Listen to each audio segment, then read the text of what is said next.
महिलांच्या फॉर्म भरण्याच्या निमित्तानं आपण सर्वजण बांधव या ठिकाणी उपस्थित आहेत। महाराष्ट्र राज्याचे आदरणीय उपमुख्यमंत्री अजितदादा पवार साहेब यांच्या उपस्थितीमध्ये आदरणीय या जिल्ह्याचे पालकमंत्री तानाजी सावंत साहेब यांच्या उपस्थितीमध्ये मंत्री महोदय बनसोडे साहेब, माजी मंत्री बसवराज पाटील साहेब, सर्व आमदार उपस्थित, सर्व नेते मंडळी यांच्या उपस्थितीमध्ये महायुतीच्या उमेदवार आदरणीय अर्चनाताई यांचा फॉर्म भरतोय आपण बांधवांनो।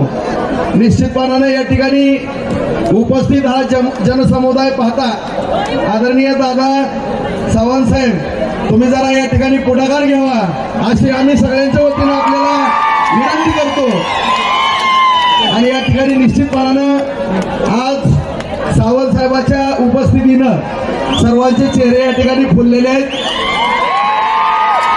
आणि या ठिकाणी आदरणीय अजितदादा साहेबांना मी सांगू इच्छितो, दादा निश्चितपणानं 1.5 लाखाच्या पुढं काही निवडून आल्याशिवाय राहणार नाहीत अशा पद्धतीचं नियोजन या ठिकाणी निश्चितपणाने या ठिकाणी होणार आहे। या ठिकाणी काही भंगारवाल्यांनी एवढं नाटक केलं इथं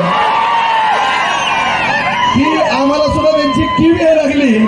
त्याच्यामुळं बांधवांनो निश्चितपणानं या मराठवाड्याला पाणी कोण देणार आहे, आपला दुष्काळ कोण घालवणार आहे आणि या भागाचा विकास माननीय नरेंद्र मोदी साहेब यांच्या मार्गदर्शनाखाली आदरणीय एकनाथ शिंदे साहेब, आदरणीय फडणवीस साहेब, आदरणीय अजितदादा साहेब, या जिल्ह्याचे पालकमंत्री आदरणीय तानाजी सावंत साहेब, आमचे सहकारी मित्र राणादादा साहेब, या सर्वांच्या मार्गदर्शनाखाली, सर्व आमदार महोदय यांच्या मार्गदर्शनाखाली हा विकास होणार आहे आणि या होरपळलेल्या जनतेला, शेतकऱ्याला न्याय देण्याच्या दृष्टिकोनातनं ताईंना विजय करण्यापर्यंत शेवटच्या मतदानाच्या 5 वाजेपर्यंत कुठून सगळ्यांनी पडावं एवढीच विनंती करतो आणि माझे 2 शब्द संपवतो। जय हिंद, जय महाराष्ट्र।